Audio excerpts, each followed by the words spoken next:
Oggi siamo venuti a Lignano Sabbiadoro per provare una barca particolarmente interessante perché è una barca non immatricolata, è un natante. Si tratta del Dufour 37, l'ultimo modello del cantiere francese. Seguitemi, andiamo a provarla.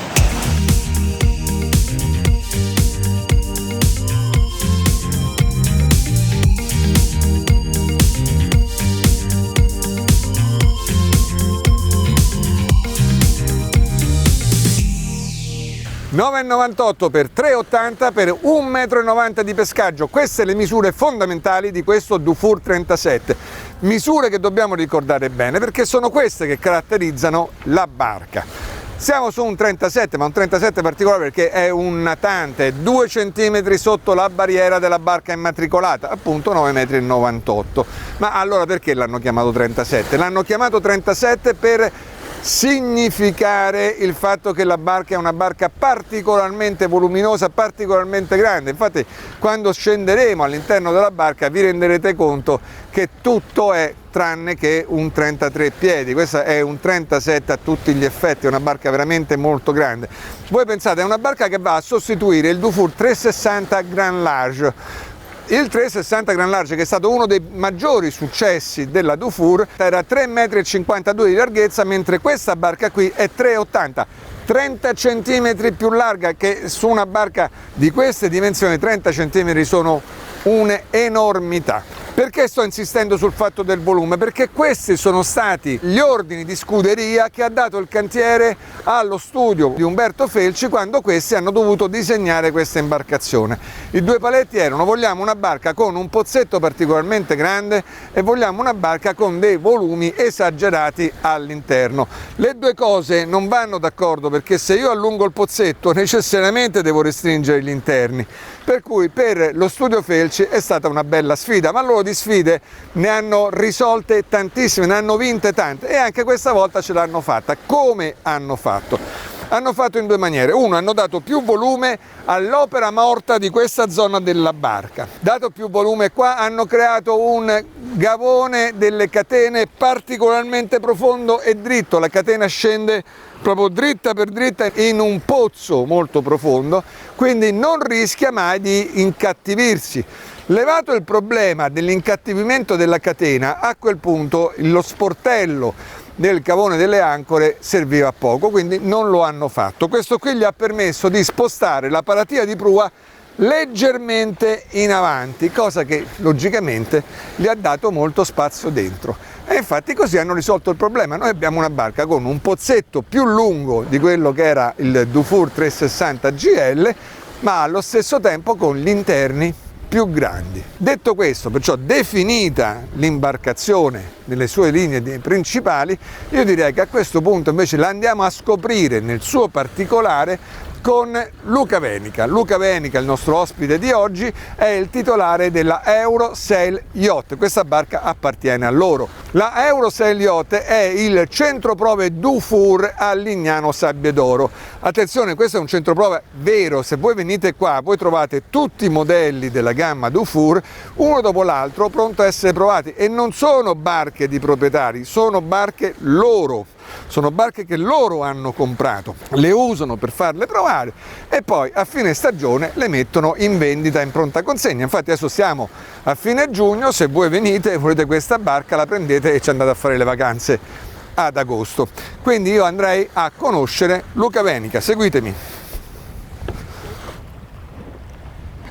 Ciao Luca. Ciao Maurizio, bene, benvenuto a Lignano di Grazie nuovo. mille. Luca, siamo sul Dufour 37. Sì. Io so che ha diversi layout che poi spiegherò io quando andiamo sotto, ma ha anche diversi allestimenti della barca. Certo. Ce li vuoi raccontare? Beh, ci sono principalmente 3 allestimenti: l'Easy, l'Ocean e la Performance. Fondamentalmente puoi capire che tra l'Easy e la Performance la differenza sta tutta nelle prestazioni. Certamente, ma c'ha anche delle vele più grandi. Sì, assolutamente, passiamo da 50 a 60 metri quadri.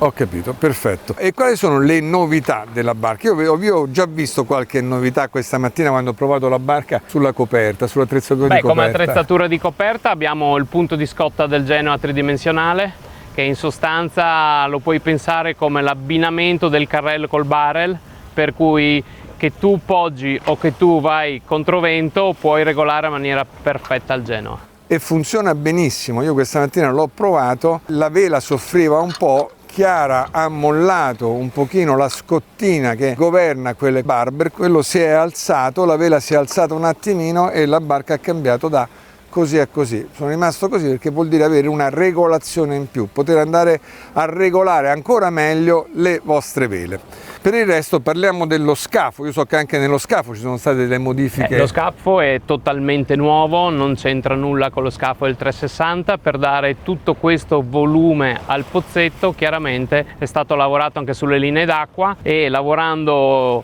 diciamo a poppa abbiamo dovuto anche lavorare a prua. Abbiamo una prua che diciamo ricorda le tendenze della Class 40, per cui un'opera morta molto alta, un'opera viva abbastanza filante che ti dà la possibilità di surfare sulle onde. Certamente, ma comunque avete mantenuto una carena a poppa piuttosto stretta, perché io vedo che ha un monopala. Noi in Dufour preferiamo sempre il monopala perché la differenza in termini di performance in crociera sono minime, ma in porto ti dà una manovrabilità unica. Veramente, questo è verissimo. Senti, e poi vedo che qui avete, come su tutti i vostri modelli, quello che penso che sia la cucina di poppa. Sì, esattamente. Abbiamo come sempre il nostro grill. Abbiamo una nuova plancetta che dà una linea unica all'imbarcazione. Abbiamo introdotto queste due grandissime console che il Dufour 360 non aveva, un bellissimo tienti bene e lo spazio per installare tutta la strumentazione che tu vuoi. Senti Luca, prima di andare a vedere gli interni, però ti volevo chiedere una cosa. Io so che voi come Eurosail avete cominciato a proporre un sistema di vendita che penso che sia veramente molto interessante. Ma diciamo che è un sistema di vendita, un sistema più che di vendita, è un sistema di finanziamento, è una vendita con patto di riacquisto, per cui qualsiasi cliente sa esattamente nell'arco dei 3 o dei 5 anni, a seconda della scelta, quanti soldi spendi. Per cui che succede? Io ti do un acconto, poi per un arco di tempo non pago più nulla. Tu mi hai detto 3 anni, no? Mi hanno 3 detto o 5 anni si può. 3 o 5 anni, posso scegliere. È abbastanza tailor made, per cui si può decidere se dare pochissimo deposito all'inizio, un deposito più alto e avere delle rate più corte o più basse. Oh, ma io nell'arco di tempo che va tra l'acconto che do e il riscatto finale devo pagare delle rate? Sì, puoi decidere di pagare delle rate oppure puoi decidere semplicemente di dare un acconto molto importante all'inizio. Ah, per cui io posso finanziare anche l'acconto praticamente? Assolutamente sì, possiamo far finanziare anche l'acconto. Quello che è certo è che nei 3 o dei 5 anni tu hai un costo definito, per cui potremmo chiamarlo un MIMA long rent. Molto interessante questa cosa, veramente molto interessante. E adesso invece io vado a vedere gli interni, ci vediamo tra poco. Ok.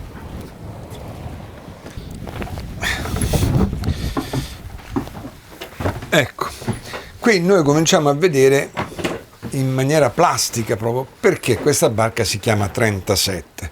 In effetti quando voi scendete la sensazione di spazio è notevole, la barca è decisamente più grande degli altri natanti. Perché questo? Perché è il baglio massimo a 3,80 che arriva a poppa quasi intatto, beh chiaramente crea un'altra barca. Le barche sono voluminose e spaziose non tanto per la loro lunghezza quanto per la loro larghezza, e questa è una barca veramente molto larga. Abbiamo questa dinette molto grande, abbiamo una cucina ad L altrettanto grande con un frigorifero, doppio lavello, forno. Quello che dobbiamo notare subito, che è una caratteristica della Dufour, è la stipettatura.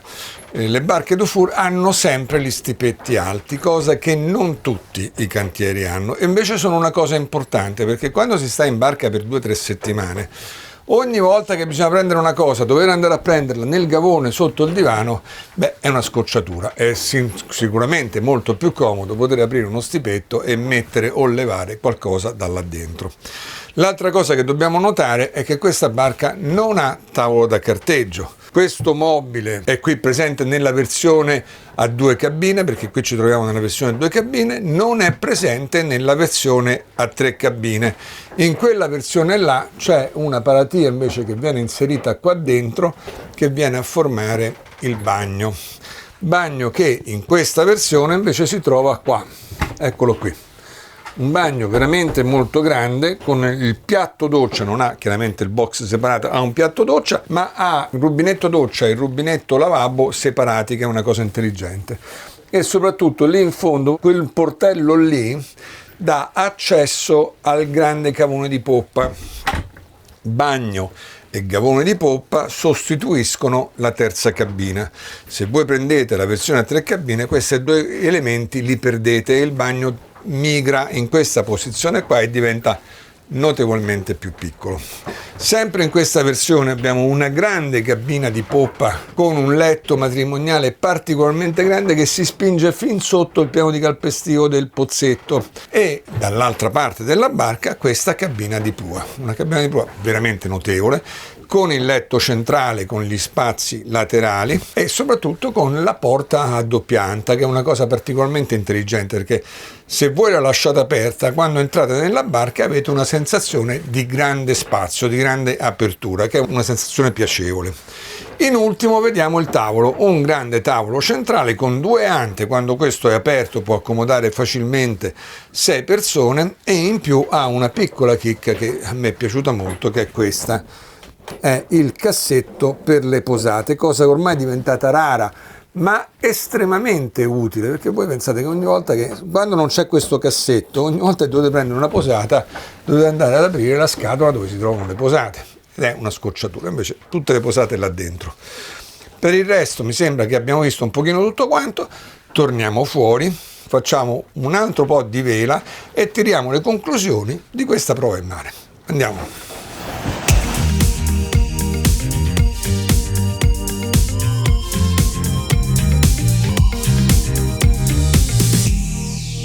Luca, Dufour devo dire che anche su una barca così piccola ha saputo mantenere uno standard qualitativo delle rifiniture veramente piacevole.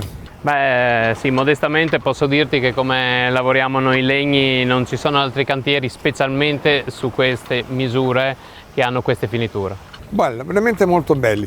Chiara, permetti che porto un pochino io? Così mi diverto un pochino pure io, anche se questa mattina poi l'ho provata per lungo tempo la barca.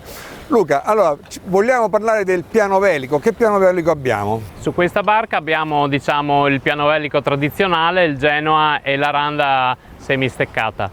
E quanti metri quadrati fanno? Qui abbiamo 55 metri. Naturalmente la barca ha anche la possibilità di avere l'autovirante e la randa volgibile. Perfetto, questo dipende chiaramente da quante persone siete a poter condurre la barca. Se siete da soli, randa avvolgibile e autovirante vi leveranno tanti problemi. Di contro sappiate che rinunciate a molte delle prestazioni della barca. Però la barca, abbiamo sempre detto, è un compromesso. Oltre all'autovirante, però, qui quello che si può montare, che secondo me è una cosa interessante, visto anche che abbiamo una delfiniera fissa già integrata dallo scafo, sono le vele di prua, tipo il Code Zero o un Genneker, che sono vele che ci permettono anche con venti molto leggeri di poter camminare bene a vela e non accendere il motore. Oppure provate il Parasailor, che è un'altra vela che a me piace in modo particolare.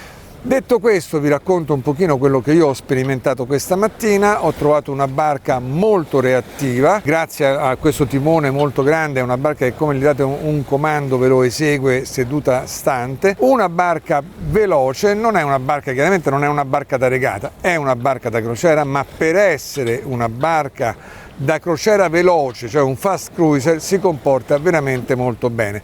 È quel tipo di barca che io posso prendere per andarmi a divertire a vela, specialmente se il vento non è leggerissimo. Ecco, da qui in poi, adesso in questo momento noi abbiamo 11 nodi. Tra gli 11 nodi e i 17 nodi di vento io mi diverto veramente tanto con questa imbarcazione, specialmente se ho qualcuno che è in grado di supportarmi, di aiutarmi. Come ci ha spiegato Luca, lo scafo si richiama un pochino agli Open Oceanic, per cui è uno scafo che va particolarmente bene con le andature portanti, ma in questo momento siamo di bolina e come vedete la barca cammina molto piacevolmente. E con questo io penso che abbiamo tracciato un profilo abbastanza completo di quello che è il Dufour 37. Voglio ringraziare Luca Venica per averci prestato la barca e averci fornito un'ottima consulenza. Ti ringrazio io Maurizio e un saluto a tutti i tuoi spettatori. Anche io vi saluto, vi ringrazio per l'attenzione e per la pazienza dell'averci seguito e vi do appuntamento al prossimo video con SVN Solo Velanet.